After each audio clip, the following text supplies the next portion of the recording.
How are you? Good. Okay. So welcome to this particular conversation, Widening Our Circle Among Communities of Color. The description is in your program book. We intend to embody in this experience conversation. We also intend for there to be time for some question and response as well. But we're actually intending conversation. You will hear stories. You will hear truth-telling. You will see and hear and experience preconceptions, stereotypes, and myths around communities of color being exploded. That's the ultimate intent of this conversation, to break open and bust wide open preconceptions, myths, and stereotypes around communities of color.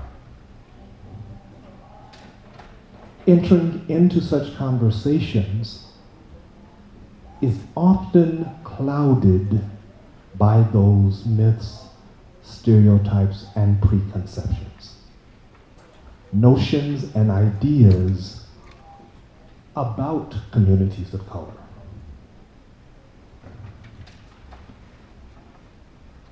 Especially in faith communities.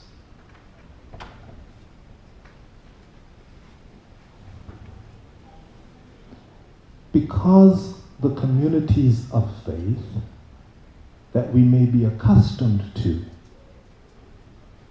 may not have successfully, fully welcomed and included the presence of communities of color. And we must recognize that there are communities of faith specifically and purposefully created to minister effectively to, with, and among communities of color.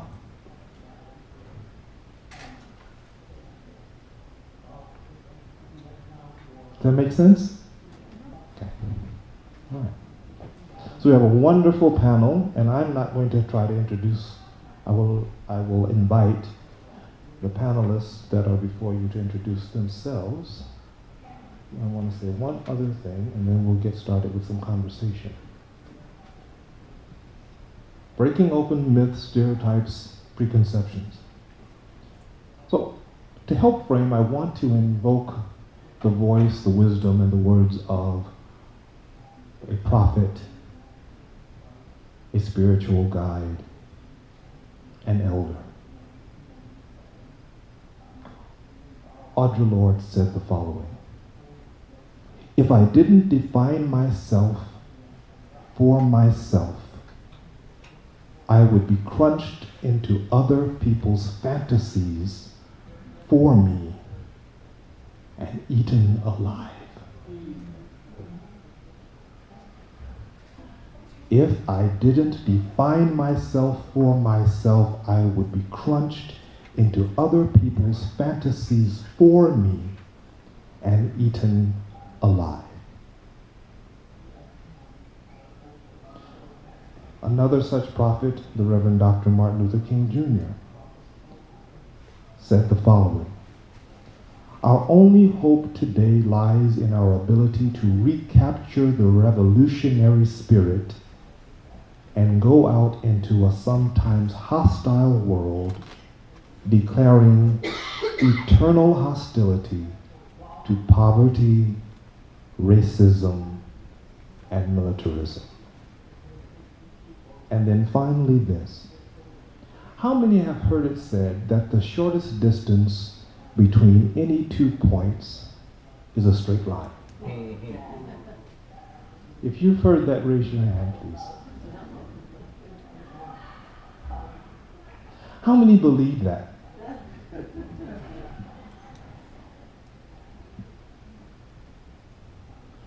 But the hearing of it seems reasonable,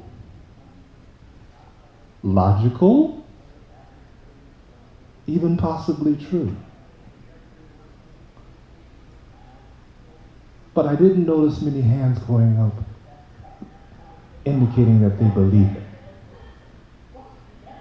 Have you experienced it as sometimes true? Is it always true?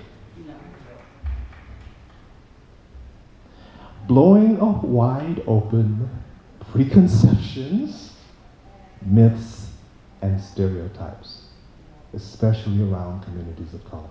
So I'm now going to just ask for our panelists to, in order that you choose, I'm not going to point you out, share around the notion of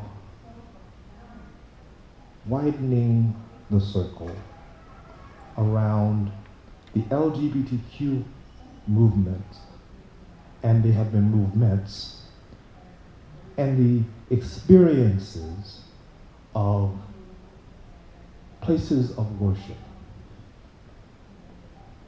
as spaces seeking to be or having been welcoming places around communities of color. I'm inviting you to tell the truth of your experience. Is that okay? All right. Who would like to kind of start?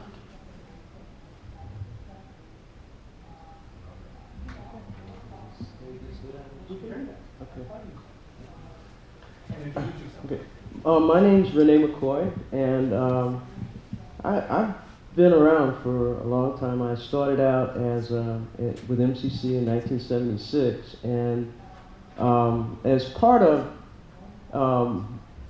my coming to MCC, I realized that there were very few people who looked like me in MCC Detroit, and yet we were dealing with the same kinds of issues that was coming up. But for me, everybody was talking about being gay, and gay was like way down on my list of things that were important. And as part of my ministry at MCC, when I came there, a bunch of us also got together and started a group called the National Coalitions for Black Lesbians and Gays. At that time, it was called the National Coalition of Third World Lesbians and Gays. And I can remember the first march on Washington that we had, first gay march on Washington, and we had a group that was in Detroit and Baltimore and DC, and that was pretty much where it was, and it was all of our faith, though, that brought us together. The thing for us as African Americans was that when it came to human rights or civil rights, the church made sense. It was the only place that we knew to organize from. And so MCC, of course, since we were in the church, all of us who started NCBLG were also connected with the church. We were connected with MCC. But we realized that it was bigger than sexuality for us, that there was some unfinished business that we needed to take care of as people of faith. And all we had was the civil rights movement to guide us, and that's what we did. And that continues to be the challenge in dealing with people of color and communities of color. That it's not about your ability to walk down the street and hold hands or kiss whoever you want and now marry whoever you want. That there is an unfinished agenda that was never taken care of. And so when I think about what we do in communities of faith and churches, that the church needed to take care of survival issues for us. That it's not about getting rid of racism, not about getting rid of homophobia. It's about how do we, as people of faith, help one another survive, just survive. I'm not interested in getting rid of racism. It wouldn't be a bad idea. But I'm interested in helping people of color survive and thrive and grow and be the best that they can be in the midst of racism. That's all I know. And so it becomes issues of addressing violence in our community, not just for gays and lesbians, but for and trans persons and bisexuals, but for people, period. That the challenge before us as people of faith is how do we feed one another? How do we clothe one another? How do we take care of issues of despair and hopelessness in our community? That those issues that existed way before we knew about who we were going to make family with. And that still is our challenge. And so for me as an activist, my agenda was bigger than that. It was bigger than gay stuff. And the gay stuff was okay, it was cute. And and now it's really trendy to be gay, but it's not trendy to be homeless, and it's not trendy to be hungry, and it's not trendy. Amen. And so the trendiness, we cannot stop telling that story. And that's the story that we tell. If you dare to recognize communities of people of color, then you dare to recognize all that exists with them and all of that stuff. What my hope is always that when you look for God, you look for God. When you want to find God, you find people who are beat down. And that's where God has always been from day one. When you look for people who are, for God, you look for people who are suffering, because that's where God is at work. And so it's not about creating some kind of gay, lesbian, faith community. It's about creating a human community, one that really, really addresses the issues that enable us to remain alive. So, I got 2 more minutes? Oh, man. Take 3. And so I think that for all of us, and it's not about how do we get more people of color in our churches, but how do we hold our churches accountable to the people of color that exist outside of the churches and people of color that exist in the world.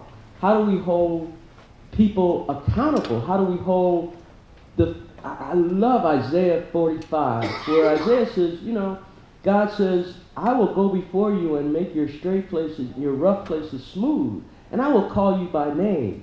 And so how do we call one another by name? Whatever that name is, that's where you find God. God has said, I will go before you. So how do we follow God into a place where there is respect, where there is honor, where there is humility, where there is integrity? That's the challenge. I don't want to be the token person of color that you trot out from time to time to show that you love God. Show me by feeding so-and-so down the street who I don't know who she or he is sleeping with. I don't care who they're sleeping with. What I care is that they don't wake up in the middle of the night terrified that someone's going to kick in their door. What I care about, and what I think the church is challenged to care about, is I'm old, and so how am I going to be the best I can be? I heard the other night, I'm a survivor of pancreatic cancer. So how do we get people in our community to know about cancer and about breast cancer and about diabetes? Diabetes doesn't have a sexuality. So the challenge of the church is, how do we get gays and lesbians and trans persons who won't go to the doctor because they're afraid of what the doctor's going to say? How do we get them to get to the doctor? How do we get care? how do we feed one another, clothe one another? How do we take care of the least of us? And, you know, and join forces. I don't care if you call me a faggot or bulldagger all you want, but feed my people. Amen. All right? All right. I'm not going to be that eloquent. Anyway, when I got asked to be on this, We need to know who you are. oh, I'm sorry, yes. I'm Nikki Valdez, and I was born in 1940. Now, in 1940, like I was going to say, I feel like inadequate to be here because I don't think I really was always very involved in racial issues. I was too busy staying alive, like Renee says. And being a little girl in my community, I was voiceless. What I said, what I felt was immaterial. You shut up and you sit down and you're not to be heard. You're just seen. And so I really, in my growing up, things like going to school and minding my manners and trying to fit into my family in the Latino community in San Antonio. Because, like I said, back then, being a girl, you know, and you hear all these little things like, for example, if you're a Mexican, you know, you're a no count. And what that means is you don't have a vote, so you don't count. Your opinion doesn't count. And it doesn't matter who you are or what you do. You're Mexican, you don't, you know, and that's the way they used to say the word. So, as far as thinking about what changes or getting involved in my community, I don't think there was the LULAC, but there was very little organization in being Hispanic. There was very little organization to fight for rights, to stand up and say what you felt, and claim a place in society. I think for the most part, my issue was when I came out, I had to wait till I was 21 to leave home, because being a girl, you could get picked up and taken back home anytime. In fact, my father, when I came out, decided he was going to go talk to a psychiatrist and put me in the state hospital because I was not all right up here. And I was lucky enough that there was a doctor that said, Mr. Valdez, your daughter's okay, she's going to be all right. And he wouldn't speak to my dad anymore, which was good. Anyway, my main concern was staying alive when I left home because I knew I couldn't go back. And I knew that I was a lesbian. And I worked in that circle that's not really homeless, not really employed. I had finished high school, but going to college was something I was like, if I couldn't support myself, have a place to stay, I wasn't going to be going to college. And I did manage to have one semester, and I did real good in English. So I was very happy that I could put myself through college for that semester, but then I couldn't keep it up financially. And I couldn't go home, and I didn't have a permanent place. I went from this woman that I met that I had a love affair with, and then I moved in with a gay couple, Fernando and Leo, that owned a bar, and we traded having a place to stay for work. And that's how I managed to keep myself alive. So I think at that time, like I said, I thought, well, I'm a lesbian. I need to do something about this. And I was very connected to the Catholic Church. It was where I grew up. And even though it was racist, we had to sit at the back pew, just like we sat at the back of the bus, where the bus said front seats are for white patrons, and we sat at the back. And I remember when my grandmother and I would get on the bus, she would head for the back. And in 1952, I think they made me take those signs down. And I told my grandmother, you know, we could sit up here. And she said, no, those are not for us. So you internalize all that, and you don't allow yourself to think that you could be better than, especially, like I said, in San Antonio, Texas, you're basically a very Mexican Hispanic community and very attached to the church. So I thought, okay, well, I need to get together with folks that feel the way I do about church. That we need to figure out for ourselves where we belong in that. And what the scripture said, and what did it mean for me in our lives. So we got together and met in homes and discussed scripture and talked about it. And we did that until we found a place to meet as a group. And the church didn't want us there. The archbishop at the time in San Antonio asked the nun that had given the space to move out. No, he didn't ask, he told her, you need to get that group out of the Catholic Student Center. It wasn't even church, but it was church property.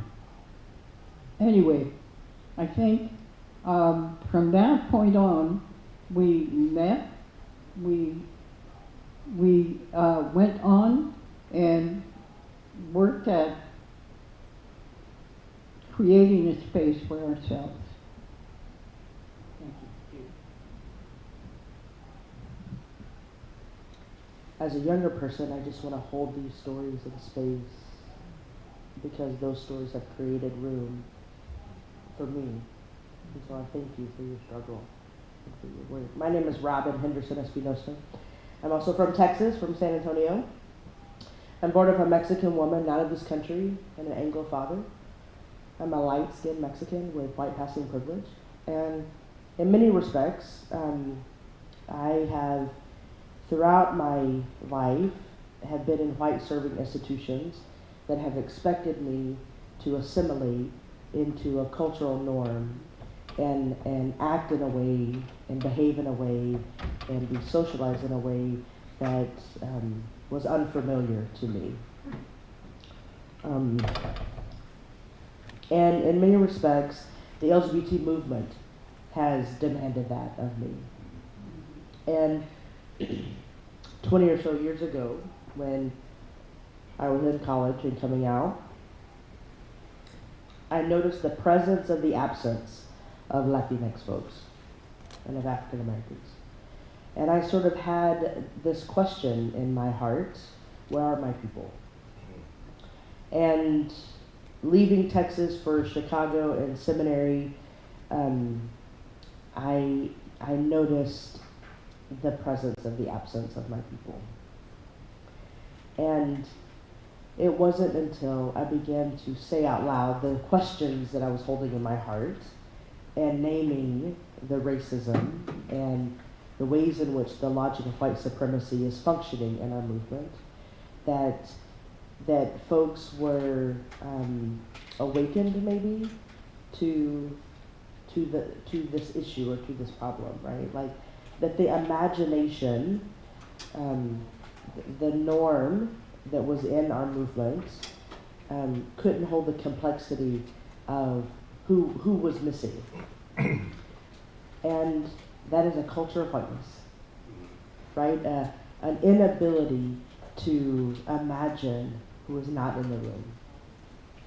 As a light-skinned person of color, I am able to say things that darker-skinned folks aren't able to.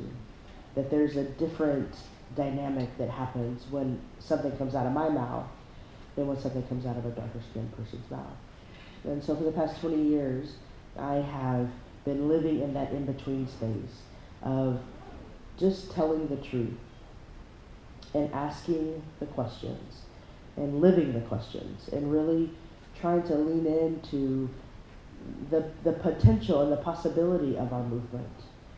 My survival as a non-binary trans Latinx is made possible by the struggle of Renee and Nikki. And that is important to name in this space and say out loud, because without our elders, my people don't have the conditions of possibility. So I, have spent 20 years sort of naming the culture of whiteness that is in our movement, naming the ways in which even welcoming and affirming movements that movement is predicated on a particular cultural norm of whiteness. So early on, I began sort of bridging together the LGBT movement and racism and the ways in which the logic of white supremacy functions and has a repetition in its movements of continuing to marginalize people of color in really, really detrimental ways. So it is true that trans people of color aren't going to the doctor and aren't receiving the care. That is part of a larger socialization issue. And what are the ways that our churches are contributing to the ways in which our people of color, are not receiving the care that they need, right? Like, what is our theology and ethics saying that creates in the minds of people of color that they don't have the chance to be well and whole?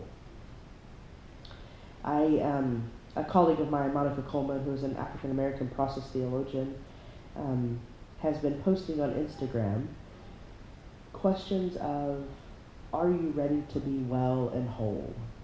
And I think for people of color, we just aren't ready to answer that question, partially because the conditions of possibility aren't made for us to answer that question. And that is the impact of the logic of white supremacy on our movement. So I want to say that and sort of name that truth in this space, and that we are all complicit in it, and it sucks. And this is part of surviving the bullshit. The other thing I want to say is, in my 30s, living in Chicago around a lot of undocumented queers, I learned that, I am possible in this country because my Mexican mother, not in this country, married an Anglo man. And so the opportunities that were afforded me was because I was born in this country to folks who had documents, and my mom received documents because of marriage, etc. And that undocumented queers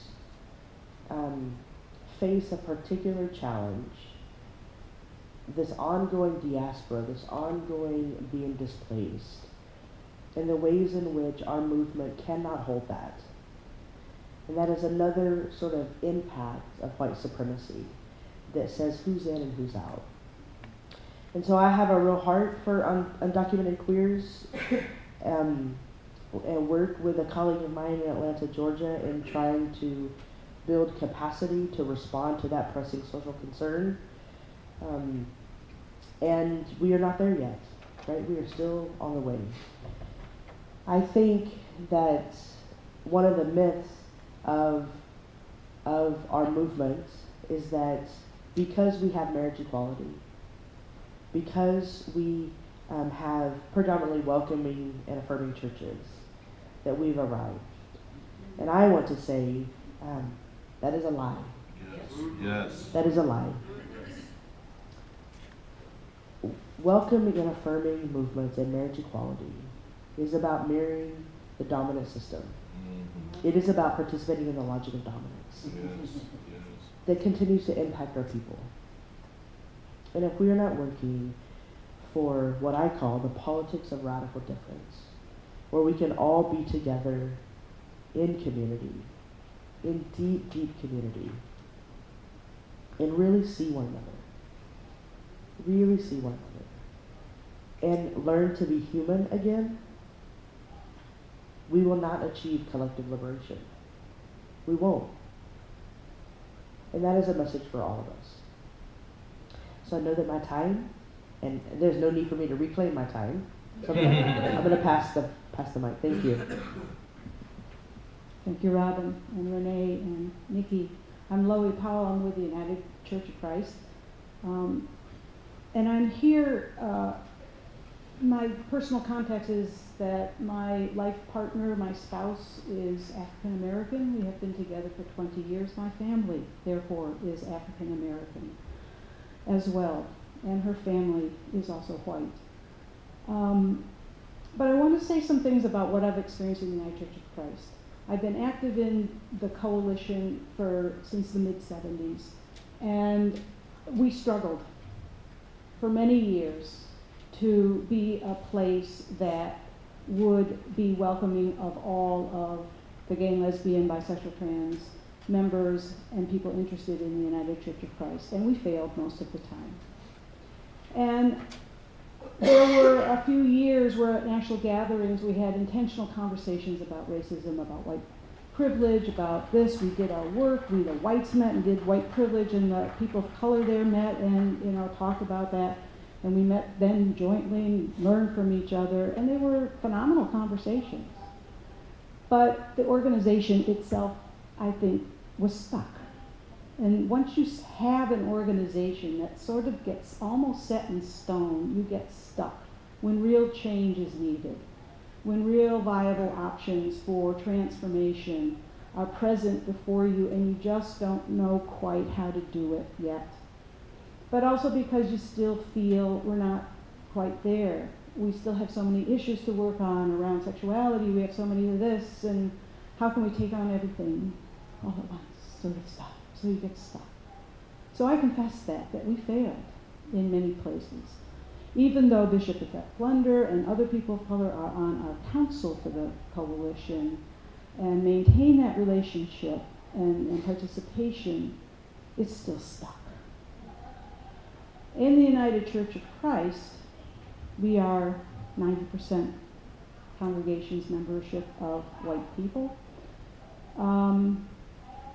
We have, what I tried to lift up last night in echoing Paul Sherry's words is the movement of we were confronted and graced by people who came to us, communities who have come to us, that caused us to have conversation, to be put in a place of faith that said, we haven't looked at that, our eyes are opening, we hear you, we want to hear, we want to be with you, you are us, we are one. How do we move forward together? And the UCC has been a place that has not always done it right or well or fully or completely, but a place of transformation in and of itself, especially in our local communities. So when the Fellowship of Affirming Ministries came and the conversations moved over the years to a place where we established a formal covenant in partnership with the fellowship, it's a true moment of joy, because many of the members of the fellowship are UCC members now. Many of the clergy are, not all of them are, and they bring to us a structure that is foreign to the history of the United Church of Christ. We don't have bishops. We don't consecrate bishops and things like that. So we have, all of us, been learning together to honor and respect and learn from our siblings in the Fellowship of Affirming Ministries. in full and complete ways. And what I have learned as a white person, I've known Yvette forever, since before she started Fellowship of Affirming Ministers, when she was out in California and just beginning to get City of Refuge together. I've known her for a very long time. She was on the board for Justice and Witness Ministry. She's been an active leader in the structures of the United Church of Christ. But what I am learning as me, low congregational style, white person, is to appreciate the multiple ways in which God is given praise and glory. We also have churches in, we're all over, as your denominations are as well. We have Latinx, LGBTQ folks. We have Native Hawaiians and Pacific Rim folks and Pacific Island Asian American folks, etc. But we don't do well necessarily pulling everybody together. And I think the model in some ways and the learnings from the Fellowship of Affirming Ministries can be helpful. But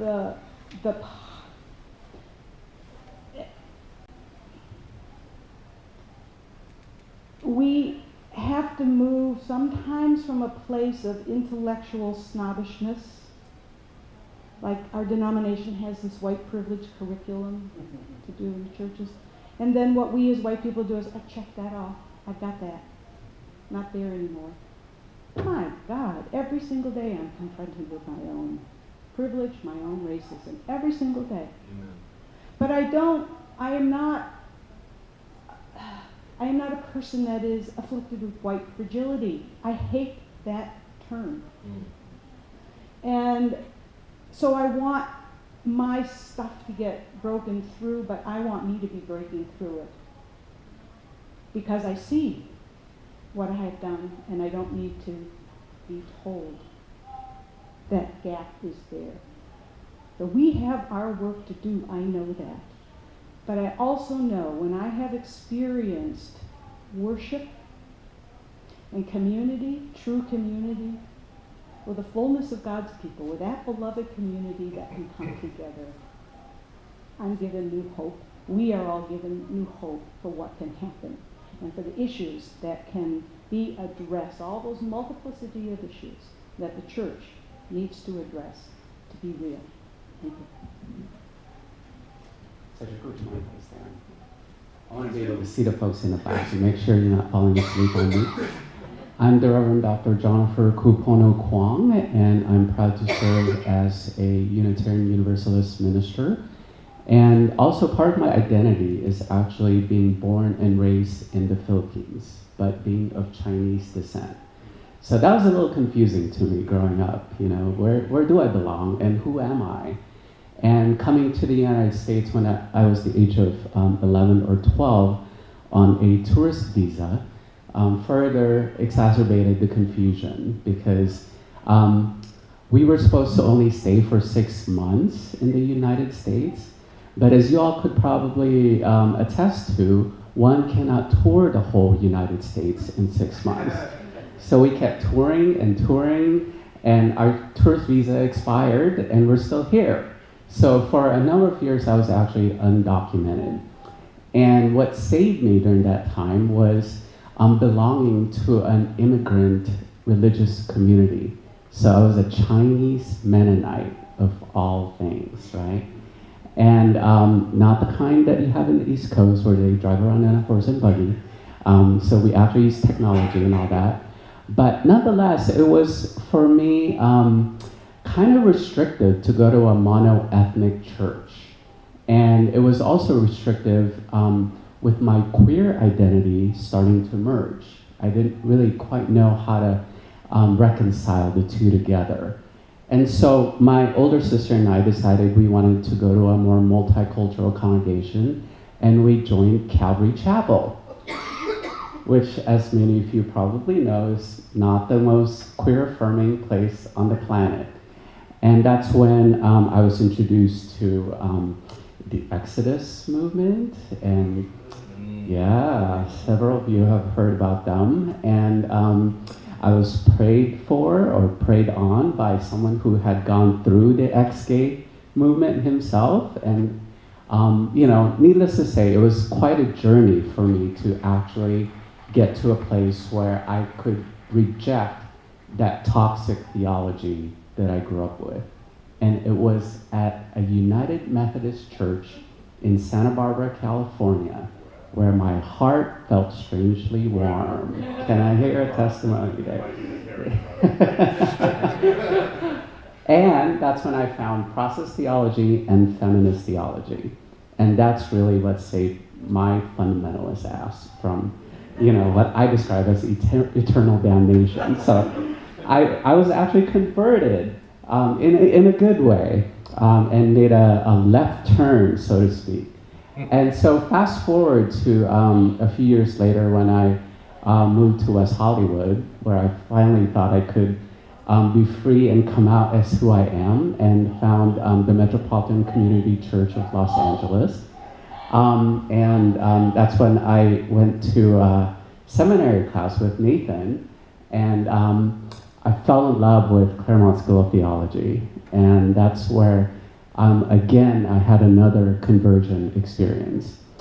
And I was pursuing MCC credentialing at the time, but the funny thing about MCC is that it too has its struggles with racism.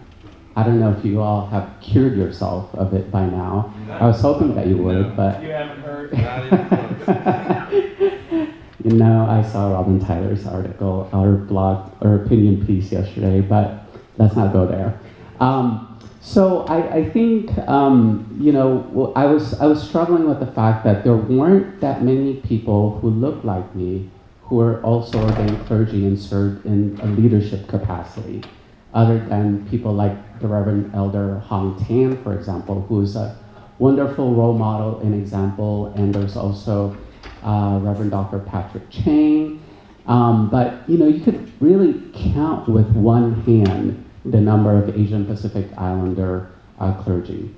And I really, to be honest, didn't quite feel like I belonged in MCC either with my radical process theology, especially serving the congregations that I was serving. So there was certainly that disconnect. And I felt like, Patrick Chang once framed it this way. He said, Jesus once said that foxes have holes, and the birds of the trees have, the birds have trees to perch on or whatever. But the child of humanity has no place to rest his head.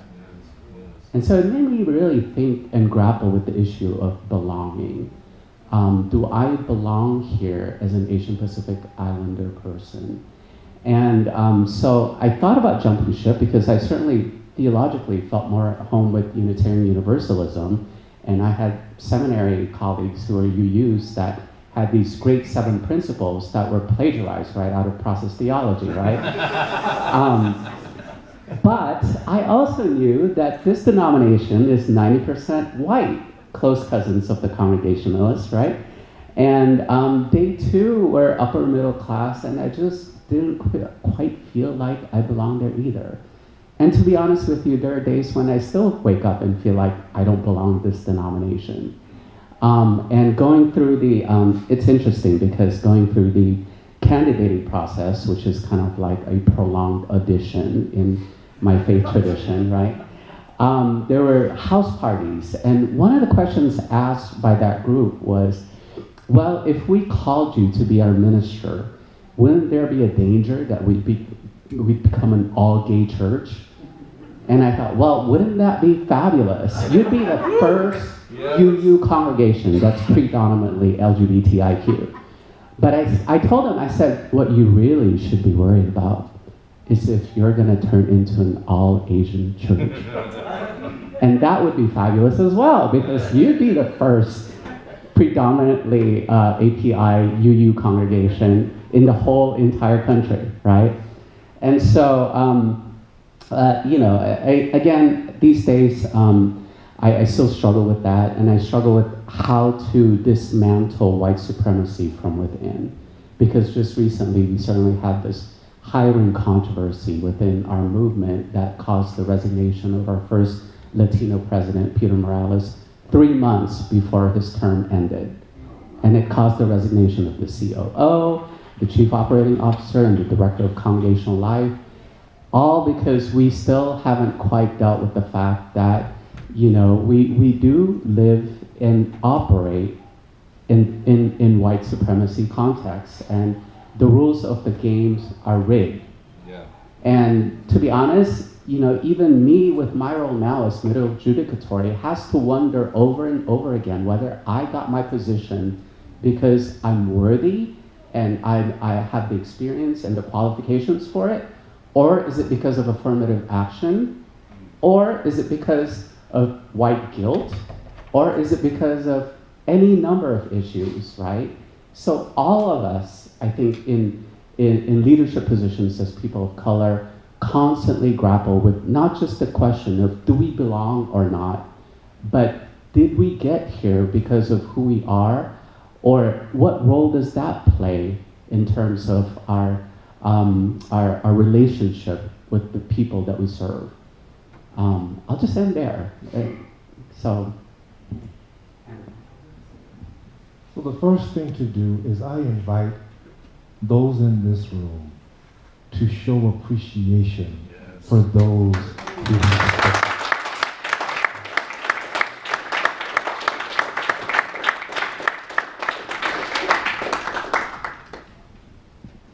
If I did not define myself for myself, I would be crushed by the fantasies of those who seek to define me. Audre Lorde, once again, crushed. The crushing weight of knowing yourself, your identities, all of your identities, but the particularity of knowing your identities as members of communities of color, where there are dominant cultures that refuse to see you, know you, and to seek to know you, except through the lenses of stereotypes, preconceived ideas, and myths. It affects our ability to minister effectively. It affects our ability to belong and feel that sense of belonging. It affects our ability to be in relationship. It affects our ability to simply make sure that everyone thrives and survives and has human needs met and are understood and cared for and valued. This is what we struggle with. And if we don't struggle with it, what does that say about us? If we do not struggle daily with it, if we do not do the difficult work of introspection and reflection, how can transformation occur? Will it occur? Is it what we want? Is it what we desire? Do we desire to check off a box and feel good? Or do we desire actual transformation?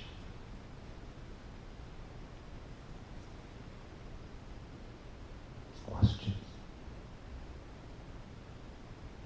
that we must confront. Widening the circle? What circle? Perhaps it's a triangle, or a rhombus, or a rectangle. Perhaps it's not a geometric form. Perhaps it's a cosmic understanding of the divine. My name is Reverend Cedric Harmon. I didn't introduce myself. I serve as the executive director of an organization titled Many Voices, a Black Church Movement. for gay and transgender justice, LGBTQI justice. We specifically named black churches because we had seen so many times how in many mainline denominations, welcoming programs had sought to do the work within denominations and then wondered, where are communities of color?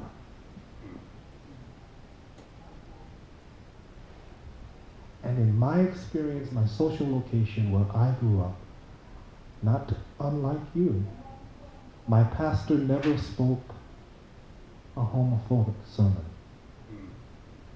My church never grappled with sexuality and gender identity. I didn't experience it growing up. What I heard my pastor say is, every one of you are a gift of God. Every one of you. And my job is to help you realize that gift. And I saw my pastor minister to the person on the corner who had had way too much wine from a brown paper bag and love that person just the same as he loved the choir director and associate pastor. And somehow I believed that this is what God desires. So as I came to understand more fully who I was and announced that I felt a call to ministry, the church affirmed that. My pastor affirmed it. And I left home and I went to a school in the Northeast, and there were gay and lesbian persons that were out, and I'm like, well, is that me? I don't quite know. Because gay doesn't seem like the right term. Because gay seems like a character on soap. Yep. And that's not quite me. And struggled and struggled and discovered and came to know, okay, this is who I am. And I remembered my pastor back home still saying, you're a gift. So I prayed to God and I said, okay, God, you're God. My understanding view of God is that all things are possible for you. That nothing is impossible for you. So I have a question. If this is not who I am supposed to be, let me know. Because you're God. And if it's not, then you will cause it to be something else. And God was silent.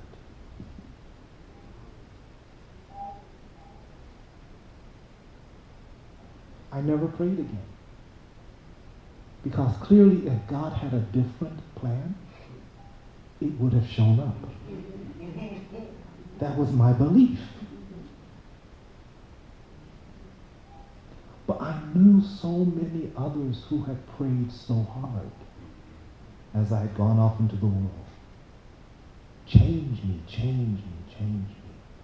Because the message they heard is, you cannot possibly be a gift if this is true about you. There's something wrong that needs to be fixed for you to be acceptable. But my experience was opposite that.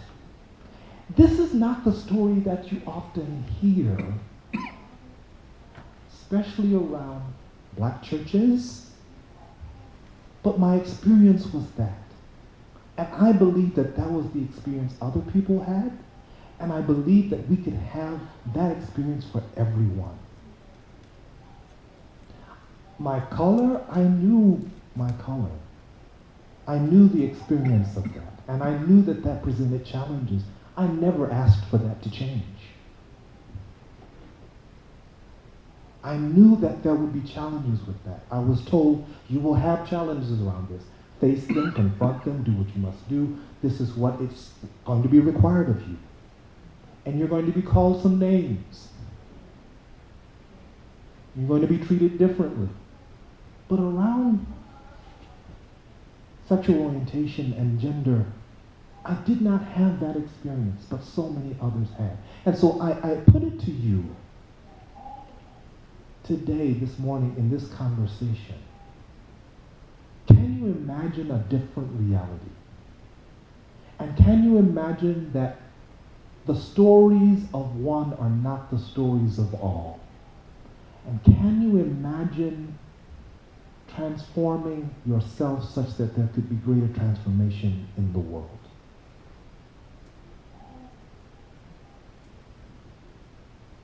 And where injustice rises up, shows up, can you imagine yourself stepping into that space to create something very different? That difference that is justice. And now it's your turn to talk with us, having heard what you've heard and experienced what you've experienced. What's happening for you in this space now? And just before you speak, take 3 real breaths.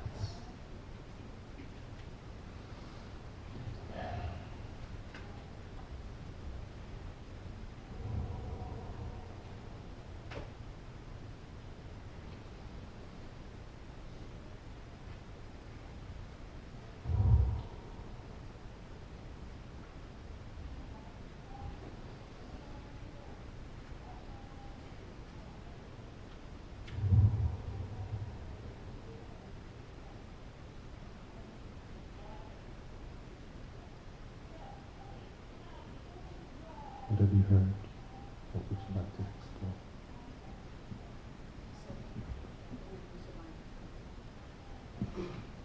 So this idea or thought has been with me, and I hoped it would pass, but it's not. So I want to lift up, as one who was a part of both the Disciples of Christ and the UCC. This is just the truth that I need to say in this room, and that is, it's problematic for me as a black man, a black queer man, whenever I approach the UCC and I identify my amness, that the response is, do you know Bishop London? And what that says to me is that is our figure, that is our go-to, that is our hub of resources. And I'm thinking that I know that there are more people besides Bishop London, brilliant people along with her, who aren't being cultivated, who aren't being brought in. So I need to just say it out loud, because that becomes just an echoing reality that I think the UCC is feeling when it comes to the intersection of race and LGBT identity.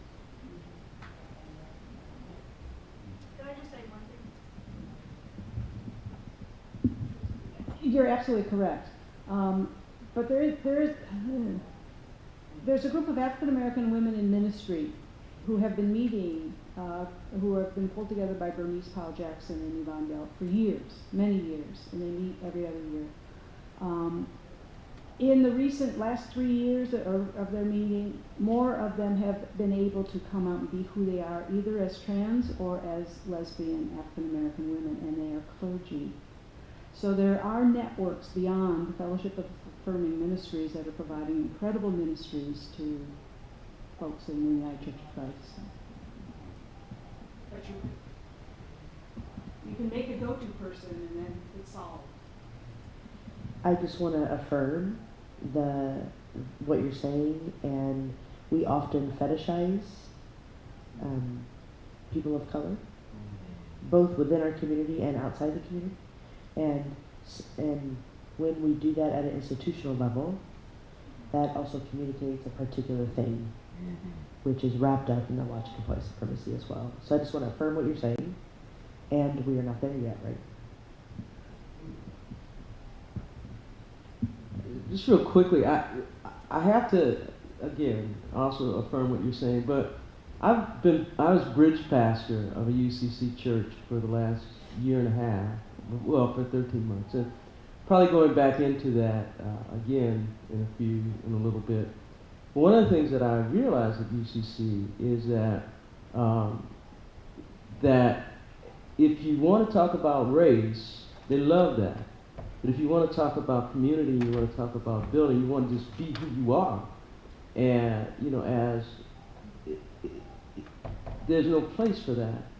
And I think the challenge for UCC clergy and Disciples of Christ and MCC and all of that is to consistently talk about building community and seeing who we are. Also, what I realize is that as long as we stay in that box and allow ourselves to be in that box, we do not hold one another accountable for what we do to each other as people of color. And everything becomes about race. All they see is the color of our skin. So we can go out here and kill somebody, and we got a bunch of white folks saying they're a murderer, but they're black. So if you don't see them as murderers, you ain't doing it. So the reason that people like you have to keep speaking that truth is so that we hold one another accountable for what we do to each other.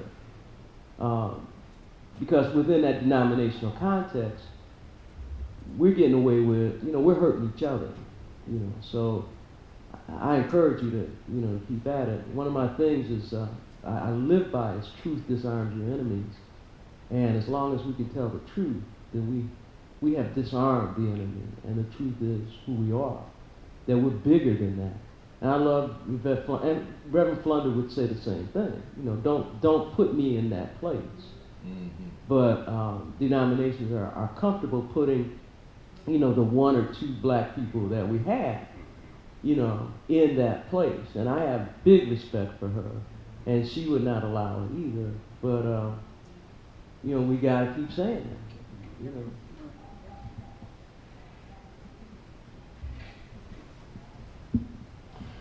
Well, as always, Renee and Robin said it more eloquently.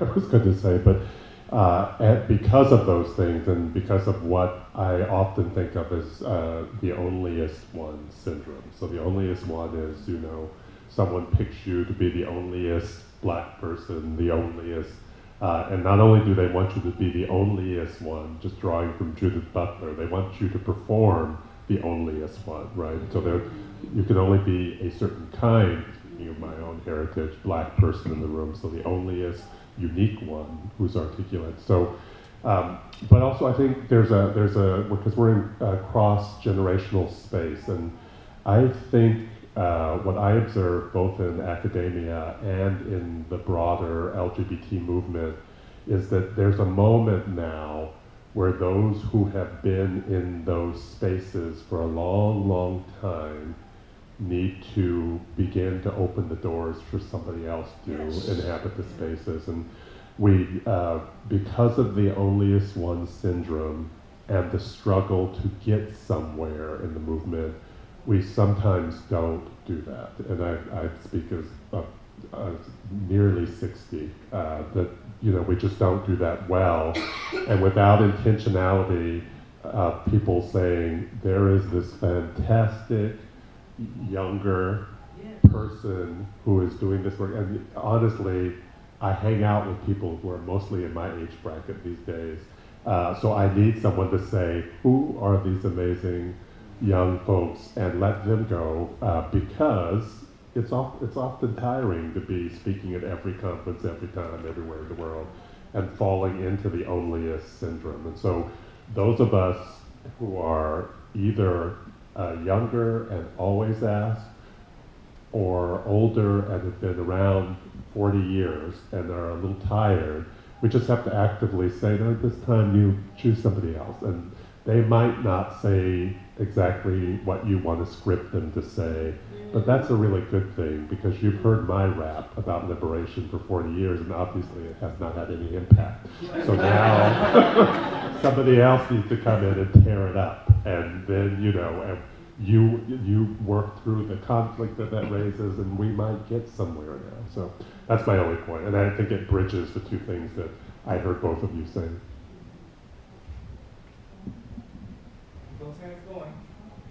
I just want to say yes, and the thing that I'm learning right now from someone who serves as chosen mother, pastor, teacher, professor, is Ruby Sales, who says to me every time we talk, or every time I'm in New York, we have to reimagine leadership in this moment. That we cannot do the grandstanding leadership anymore. That is not how we're gonna move the movement, right? So I just want to say yes, and we have to have these conversations on how to reimagine leadership. Can I just say, I thank you for that. And my response was not meant as a critique about Yvette. It was a critique of all of us. So just to be very clear. What else are we experiencing? Anyone else?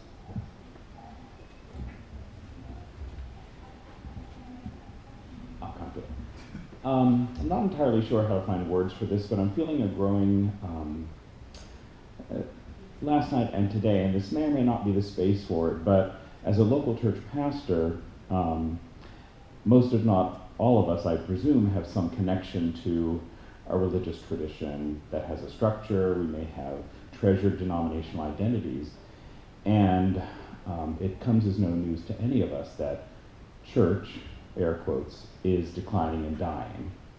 And it just feels to me that there's something in this conversation that is speaking to the passing of one way of being church, and we can become, God's people in a different way. Two things that sort of are speaking to that, and I'm not exactly sure how we'll talk about that in not even this setting or that setting, but we're religious folk coming together. Are we going to talk about the fact that church just isn't the wave of the future?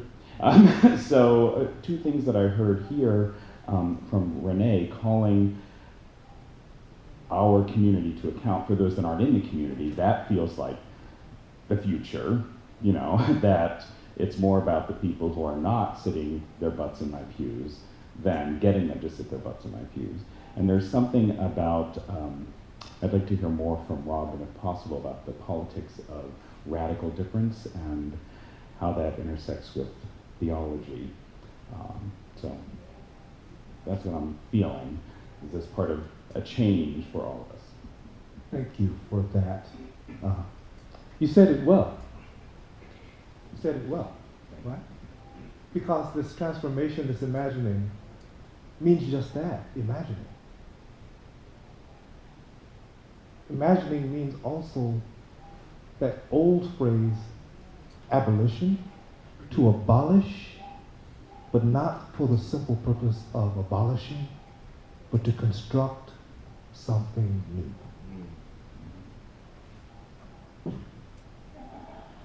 That's scary, often.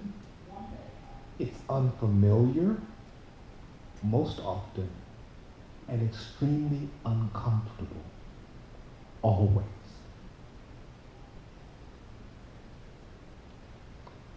Yes.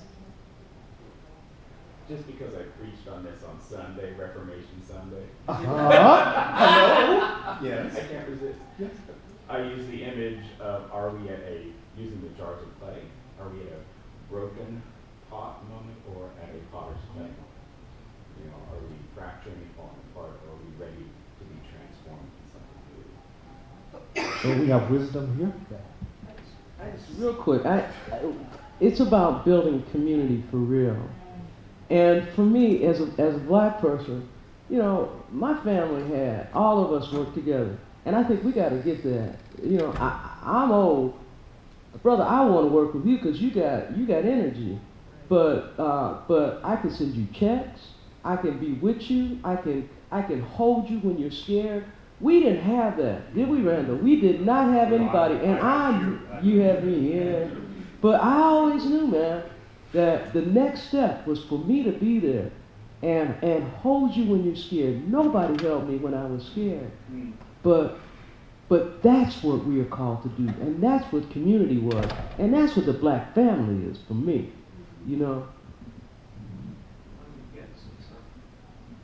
So just quickly, just to address your question on the politics of radical difference, two things. One is, I am trained as a theologian and ethicist, so when I talk about the politics of radical difference, I'm thinking, how do we shift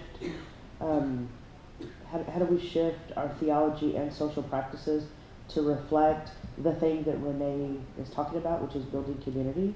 And then two, I did a film for Work with the People last year, this is 2017, 2016, and that film is on the politics of radical difference, and it's about 12 minutes, and it is on my website, which is irobin.com, R-O-B-Y-N. And I think the third thing I will say is difference is not the same as diversity. Right. Diversity is just a code word for tolerance. And that I learned from Dr. Emily Towns. And we need to be real careful that we are not creating communities of diversity which mimic the Rainbow Coalition, quote unquote. It's less about having representational identities in the room and more about figuring out how to be human with one another. Because I think what I call the tyranny of the now, our present moment, is a reflection of our inability to be human with one another. Period.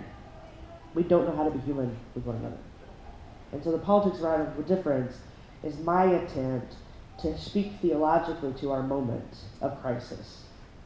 That it is less about diversity, and it has to be about difference. And I can talk ad nauseum about philosophically what difference means, etc., and the implications for theology. You can catch all that in the film. In 12 minutes. Can I just say one thing real quick?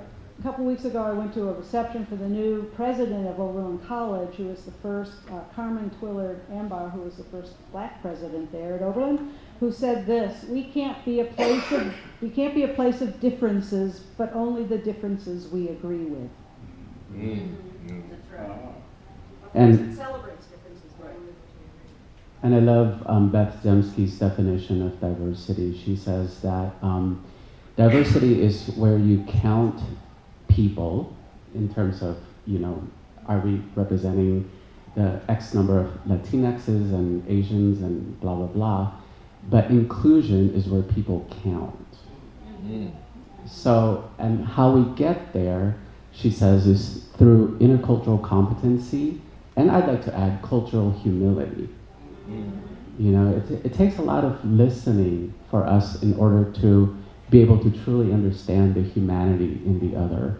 And it's interesting how you brought this up, Nathan, because last night as we were singing Ours the Journey, I was thinking the line or the verse that was left out is one of my favorite ones. It's, should the threats of dire prediction cause us to withdraw in pain, may your blazing phoenix spirit resurrect the church again. And this is going to sound weird coming from a Unitarian Universalist, but I actually believe in the resurrection. Not a physical resurrection, but I believe that resurrection is possible.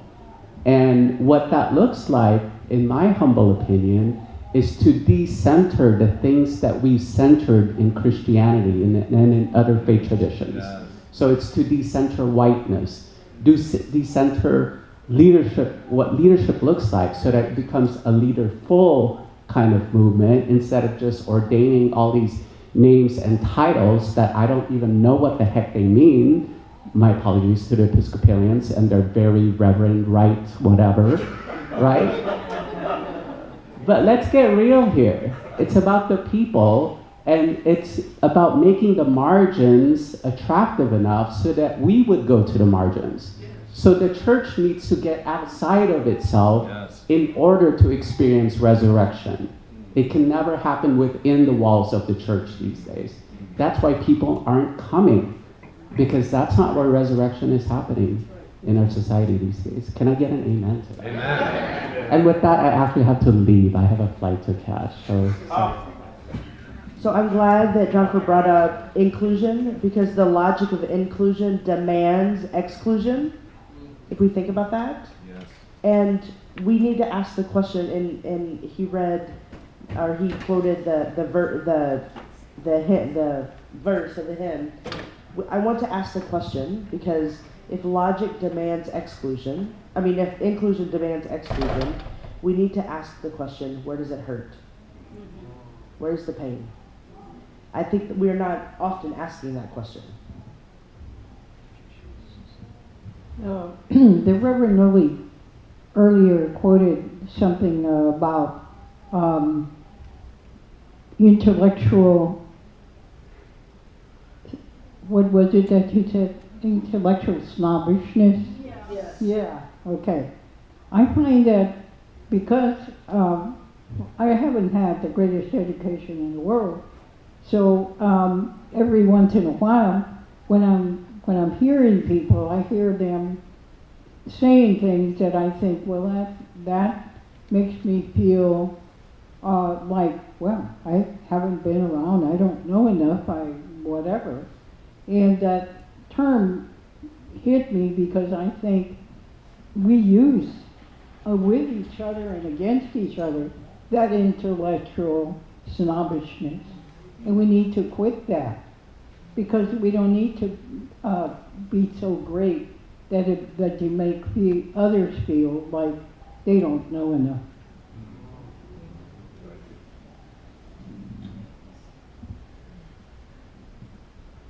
One of the things that I'm trying to figure out how to really phrase this, I've been thinking about this, is that I've been in this room a lot of times, in a lot of different meetings. And we always say the same stuff. But nothing happens outside of the room. And so my question is, Robin, I know in your classrooms you push people. The only two people on the panel I know are Loie and Robin. But, and I know, Loie, what you have done within our denomination. But we still come back to the same questions. So, and the same statements. So how do we move beyond this room, these rooms, metaphorically, into a place where we can stop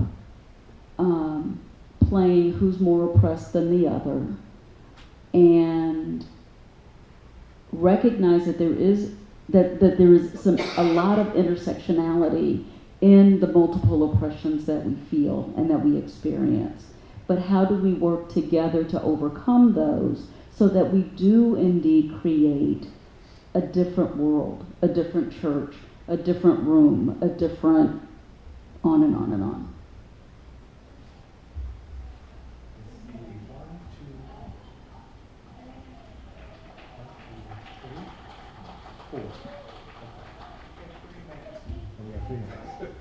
So I need to get the other questions in. Let's try that, and then let's see what we can do. Will that work? Yeah. Okay. So, yes? No. Yes? Yes. Hello, I'm Sky, and I'm a Unitarian Universalist, so that's the church that I'm a part of.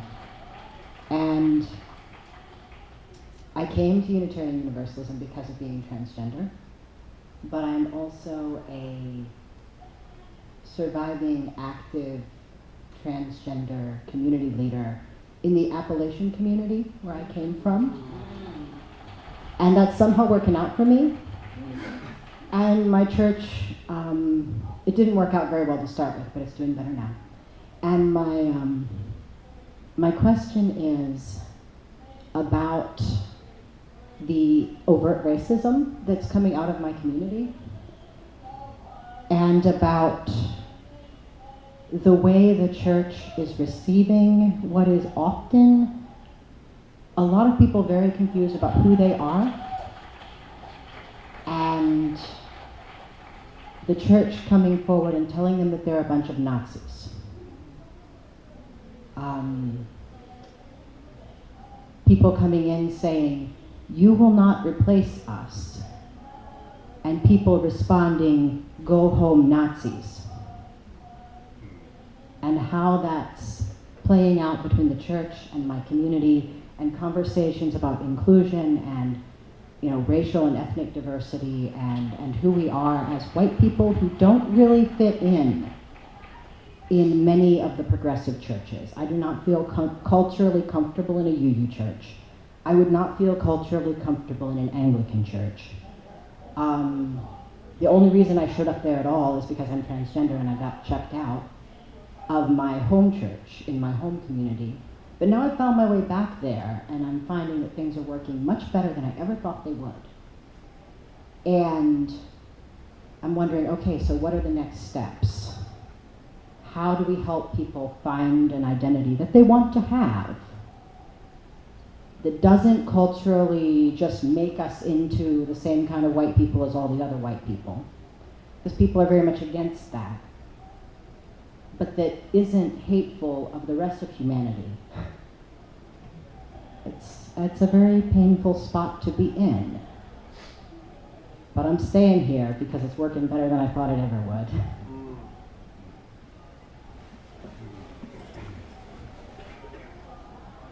Thank you. There's so much there that we could explore. I just wanted to share around where's the pain in the next generation. Here in St. Louis, I'm privileged to get to be in the streets for a lot of the protests and actions that have been going on. And the queerest thing in St. Louis are the people in the streets, the gender non-binary, the gender queer, and androgynous, asexual, young queer, homosexuals, 15 to 30, hundreds of queer folks. We were just at a self-care day the other day, my friend Tori and I, and we looked around and we were 7/8 of the room were visibly queer folks in there. So very much what we've been saying.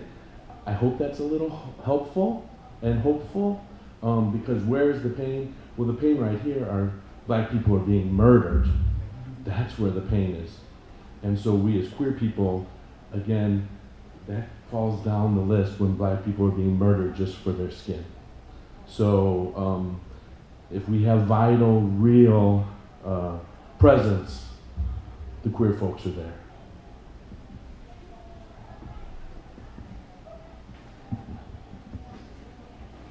As we're celebrating the phenomenal movement we've made in basically one lifetime, we're still alive with the LGBT inclusion in institutional Christian churches. The reality continues that around issues of race, we're just back 1,000 years. And I think we just have to name that the issue of race is significantly different from the issue of sexual orientation in terms of institutional churches. And it's part of the white European construction of religious belief that has come into America, at least in our UCC tradition, where we have phenomenally few people of color for such a progressive church that stands on race issues in all the right spots, but just isn't there. This is so hard. I agree with you. It's like we've talked about this till we're blue in the face, and it seems like now with the election we have gone back so far, so fast. Maybe it's a tipping point. I don't know, but there's just something. I guess we just have to name it. The gay and lesbian thing, I think, did come in under the Eurocentric marriage issue, and a lot around that brought the welcoming and made us similar to what us was in the institutional church. There's really not that much difference now between gay and heterosexual, but there's still this huge chasm among race, and we somehow have to be able to come about this in a new way. There's never, ever enough time. Amen. And yet there's an abundance of time. Some of our panelists had to leave because they had other engagements, flights to catch, etc. I want to say that the question of what happens beyond this room is in fact what's happening in the streets of our cities and towns and in small rural communities that never get the press. Because it doesn't fit with the prevailing narrative. And so what we must find a way to do is be community and connect with community change and transformation is actually happening. We are more connected and yet more disconnected than we've ever been. And we must find the ways where there are these glimmers of green shoots popping up every daggone where, and go there and help nourish and water so that they flourish in whatever way you can add nourishment. Put your body there, put your money there, put your time there, tell the damn story. Whatever you have to do, we have to make clear transformation is possible, is happening. We must make it wider. That perhaps is the circle we're hoping to widen. Thank you.